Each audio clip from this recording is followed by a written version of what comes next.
여러분 안녕하십니까? 8월 4일 목요일 뉴스투데이 강원입니다.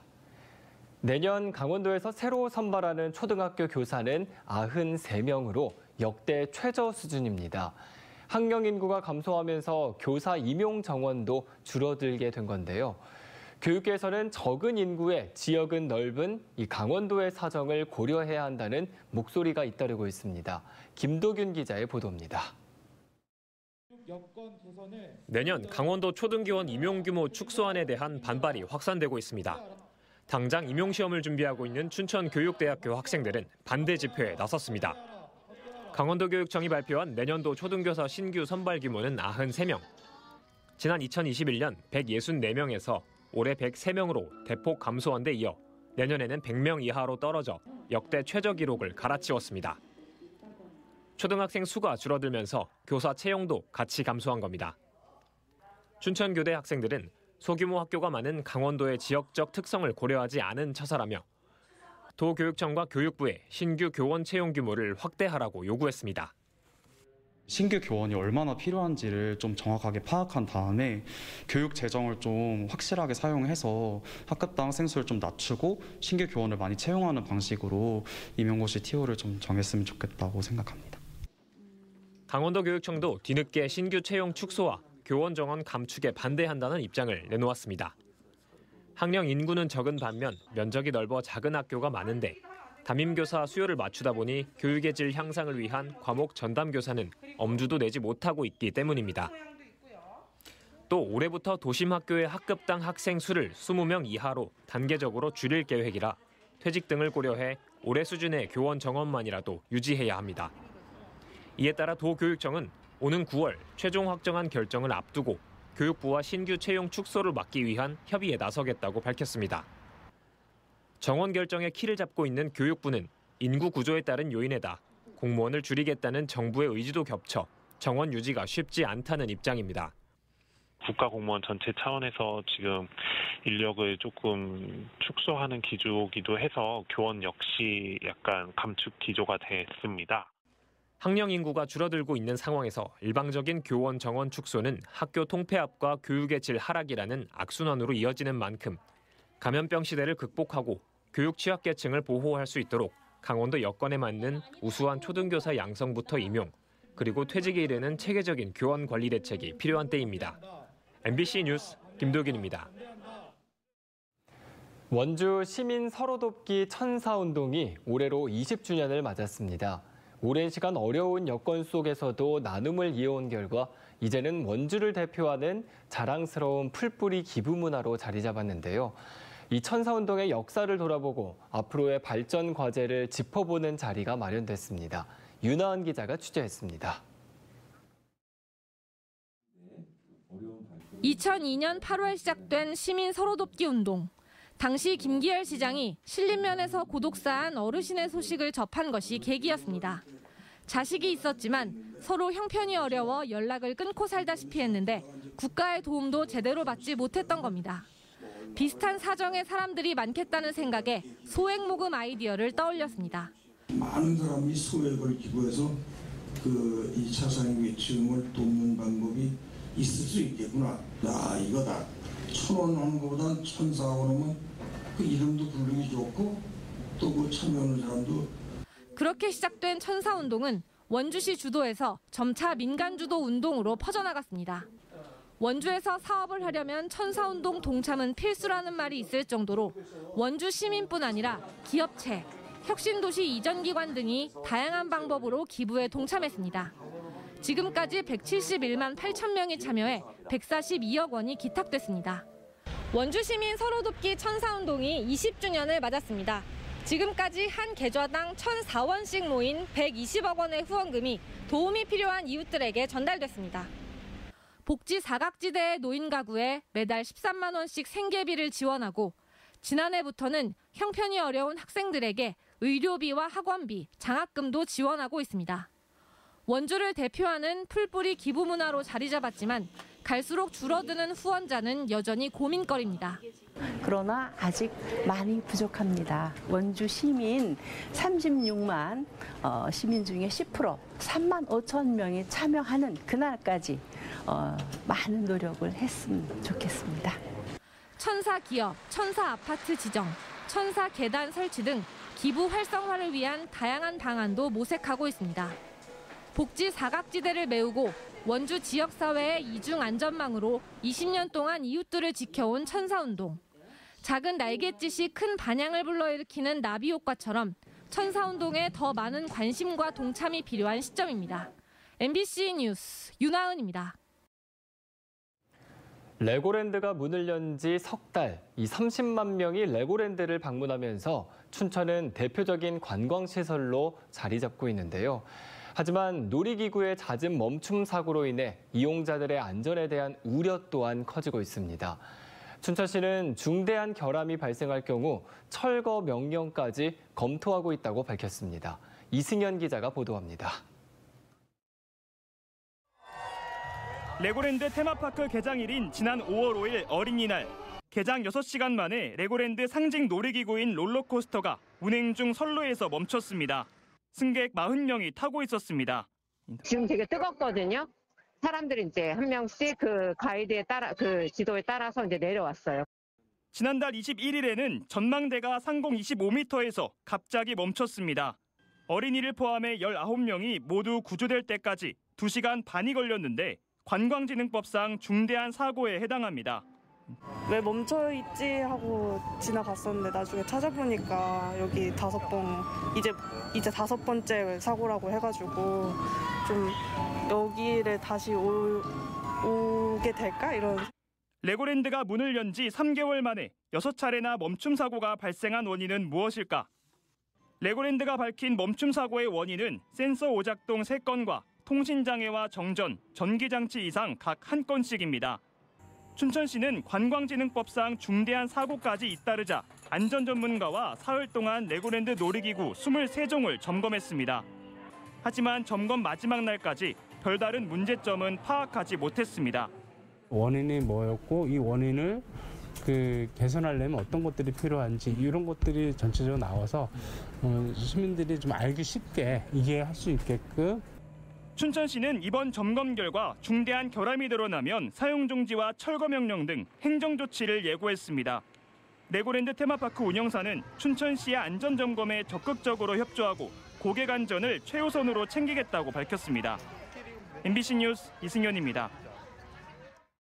최근 수출 효자 작목인 파프리카와 백합 농가들이 어려움을 겪으면서 영동 지역에서도 다양한 열대 작물들이 재배되고 있습니다. 지자체가 여러 가지 지원 제도를 마련해 수출 농가들을 돕고 있지만 한계가 있는 것이 현실입니다. 김인성 기자입니다.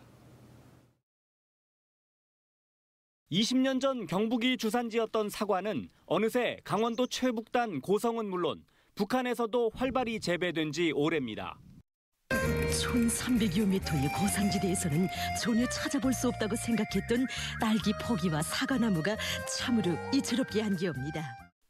더 나아가 강릉에서 애플망고와 바나나를 키우고 고성에서 무화과와 패션프루츠를 재배하게 된 데에는 기후변화 탓이 큽니다. 지난해 강릉의 연평균 기온은 14.6도로 10년 전 부산의 평균 기온과 같고 40년 전 제주도의 평균 기온보다는 0.4도 낮습니다. 특히 지난 100년간 강릉의 연평균 기온 변화를 보면 1921년 11.7도에서 1981년 12.0도까지 60년간 불과 0.3도 올랐던 것이 2021년 14.6도로 이후 40년간 2.6도나 급격히 올랐습니다. 최근 40년간 강릉의 기온 상승폭은 서울, 부산, 목포, 제주보다 더 큽니다. 이렇게 기온이 급격히 오르면서 재배 환경 역시 급격히 달라졌고 여기에 생산 단가의 가파른 상승과 끊임없는 질병 발생으로 농업 여건이 안 좋아진 겁니다. 20여 년 전부터 강릉에서 파프리카를 재배해온 김윤기 씨는 늘어나는 인건비와 환경 변화를 극복하고자 6년 전부터 열대과일인 애플망고를 심기 시작했는데 예상보다 수익성이 좋아 재배 면적을 점차 늘리고 있습니다. 그때만 해도 인건비가 빠른 속도로 상승하고 있었고 또 수출 파프리카가 포화 상태에 이미 이르렀고 열대과일 쪽으로 우리 지역에서는 작목 전환을 좀 해보자 그런 취지로 시작했던 거죠. 강릉시는 수출 농가들에 대해 지난 5년간 15억여 원을 지원하고 있지만 최근처럼 농가들이 한꺼번에 어려움을 겪을 땐 역부족일 수밖에 없습니다. 이 때문에 더 다양한 지원책을 찾고 있습니다. 어려움을 겪고 있는 농가들을 돕기 위해서 시에서는 수출 관련 지원 사업 외에 포장재라든가 영농자재 등을 지원해 주는 것을 갈수록 빨라지는 기후변화와 생산 단가의 가파른 상승 등으로 지역의 농업 지도가 급격히 달라지고 있습니다. MBC 뉴스 김인성입니다. 북한을 떠나 남한에 정착한 어르신들과 줄곧 이곳에서 살아온 어르신들이 함께 그림을 배워 자신의 인생을 그림책으로 펴냈습니다.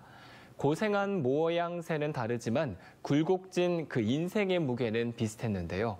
남북 어르신들의 인생 이야기 이병선 기자가 만나봤습니다. 북한 이탈 주민의 여든 생애를 차곡차곡 담은 그림들이 도화지 위에 피어났습니다. 북한에서 중국으로 건너갔다가 몇 차례나 도로 잡혀가야 했던 삶의 굴곡이 가감없이 담담하게 담겼습니다. 어느 날 중국 청년들이 나를 중국 공안의 고발에 붙잡혔습니다. 감옥에서 한 달 동안 고생하다가 나와서 다시 중국으로 갔습니다. 그런데 또 붙잡혔어요. 감옥에서 한 달 동안 있다가 나오면 또 중국으로 갔습니다. 끝끝내 한국에 정착한 이후 강인하게 살아남은 흔적도 역력합니다. 한국에 온 지 16년이 지났습니다. 농촌 밭일을 하러 다녔어요. 돈을 벌어서 북한의 아들에게 보내기도 하고 먼저 탈북했던 딸도 도와주고 했습니다. 평생 남녘에서 살아온 할머니의 이야기도 결코 녹록하지 않습니다. 일찍 남편을 보내고 아이들을 먹여 살리기 위해 줄임배를 부여잡으며 벽돌을 달랐던 서름이 생생합니다. 나는 힘이 들면 담벼락에 숨어 울었습니다. 아이들이 볼까 봐 몰래 울었어요. 나는 벽돌을 50장씩 짊어지고 중심을 잡았습니다. 남과 북의 어르신들이 만나 자신의 이야기를 그림으로 풀어낸 결과물을 책으로 빚었습니다.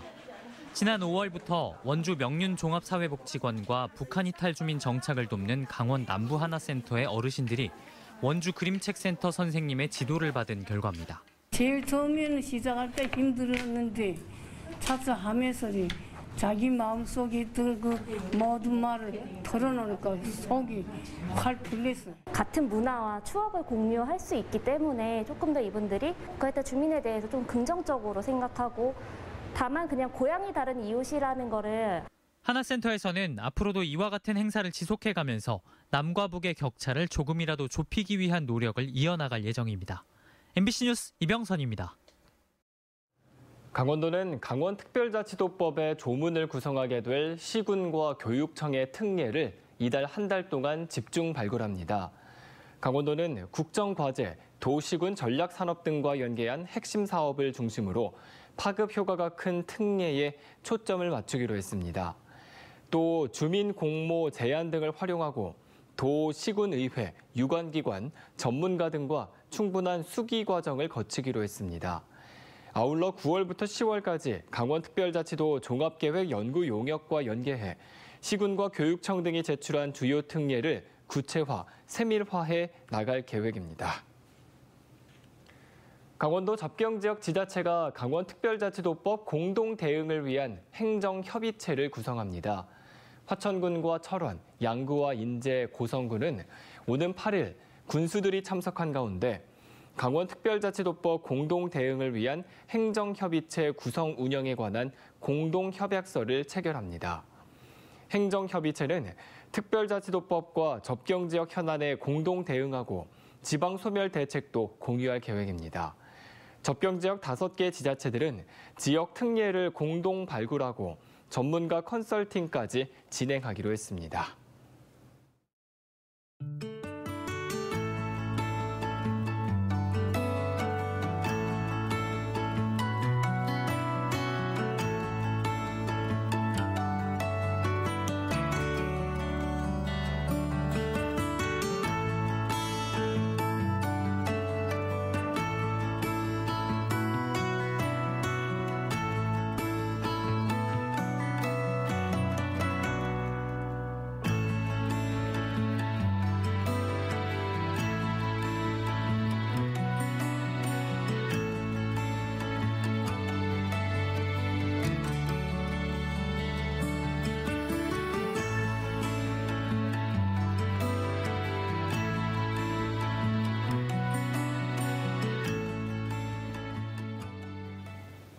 강원도가 김밥 등 분식류를 배달하는 음식점의 위생 상태를 집중 점검합니다. 강원도는 최근 연이은 폭염 속에서 식중독 발생 우려가 높은 분식류 배달 음식점의 위생 관리 실태를 오는 8일부터 12일까지 각 시군별로 현장 점검합니다. 점검 대상은 김밥과 떡볶이 등 분식을 취급하는 배달 음식점 가운데 최근 2년 동안 점검을 받지 않았던 곳입니다. 강원도는 조리된 음식을 수거해 식중독균 검사도 벌일 계획입니다. 춘천 시내 어린이 보호구역에 ICT 기술을 접목한 보행 안전 첨단 시설이 설치됩니다. 어린이 보호구역 34곳에 보행자가 횡단보도를 건너고 있을 때 자동으로 시도가 연장되는 시스템과 발광형 표지판, 활주로형 LED 표지병을 설치합니다. 또 다기능 무인 단속 시스템과 우회전 신호 등 조명식 교통안전 표지도 생깁니다. 세계 규모의 컬링 대회가 13년 만에 강릉에서 개최됩니다. 강릉시는 지난 2009년 세계 여자 컬링 선수권 대회에 이어 내년 4월 22일부터 29일까지 세계 규모의 믹스 더블 시니어 컬링 선수권 대회가 열린다고 밝혔습니다. 대회 개최 장소는 평창 겨울올림픽 때 사용된 올림픽 파크이며 강릉시는 오늘 11일 미디어데이를 통해 이번 대회 유치 결과를 공식 발표할 예정입니다. 원주시가 외국인 포함 인구에 이어 내국인 기준 인구도 이달 중에 36만 명을 넘길 것으로 보입니다. 지난 7월 말 기준 원주시 내국인 인구는 36만 명에 112명 부족한 35만 9,888명으로 7월에 292명이 늘어나는 것으로 미뤄 이달 중에 36만 명 돌파가 무난할 것으로 예상하고 있습니다. 원주시의 내국인 기준 인구가 36만 명을 돌파하는 건 2020년 1월 35만 명을 넘긴 지 2년 7개월 만이고 작년 말 외국인 포함 인구가 36만 명을 넘긴 지 7개월 만입니다. 영월군이 지역 소멸 위기를 극복하기 위해 관계 인구 확대를 위한 문화도시 정책 포럼을 개최했습니다. 영월군과 군의회, 문화도시 추진단 등 160여 명이 참석한 가운데 소도시 문화와 지역 소멸 위기 해법을 주제로 한 전문가들의 강연과 주제 발표 등이 진행됐습니다. 지역에 활력을 불어넣는 방법으로 문화도시와 관계 인구에 주력하고 내년에 시행되는 고향사랑 기부금과 연계해 지역 소멸 위기를 극복할 정책 방향성을 제안하는 자리로 마련됐습니다. 원주시가 지역 농협과 함께 고품질의 원주쌀 토토미 생산을 위한 항공방제를 지원합니다. 사전에 항공방제를 신청한 농가를 대상으로 오는 25일까지 드론을 활용해 1,400헥타르 규모의 농경지에 살충제와 살균제 살포를 지원할 예정입니다. 원주시는 이번 항공방제를 통해 벼멸구, 도열병, 잎집무늬 마름병 등 벼병해충 예방과 농가 일손 문제 해결에 도움이 될 것으로 기대하고 있습니다. 철원군이 당초 예산보다 851억 원 증액한 6,270억 원 규모의 올해 제1회 추가 경정 예산을 확정했습니다. 용양 생태늪 체험존 조성 사업 등 관광 분야에 172억 원, 철원 오대쌀 대량 소비처 차액 지원 사업 등 농업 분야에 124억 원, 저소득층 한시생활 지원 사업 등 복지 교육 분야에는 81억 원, 접경지역 도로망 확충 60억 원을 각각 반영했습니다. 철원군은 이번 추경이 관광과 농업 부문을 중심으로 추경을 편성했다고 밝혔습니다. 정성군이 현 정부에서 국정과제로 추진하는 기회발전 특구 유치에 도전합니다. 정성군은 전 지역을 하나의 공동체 정원도시로 재창조하는 계획을 수립하고 그린케어 산업 특성화를 중심으로 본격적인 준비에 착수했다고 밝혔습니다. 이상으로 뉴스투데이 강원을 마칩니다. 고맙습니다.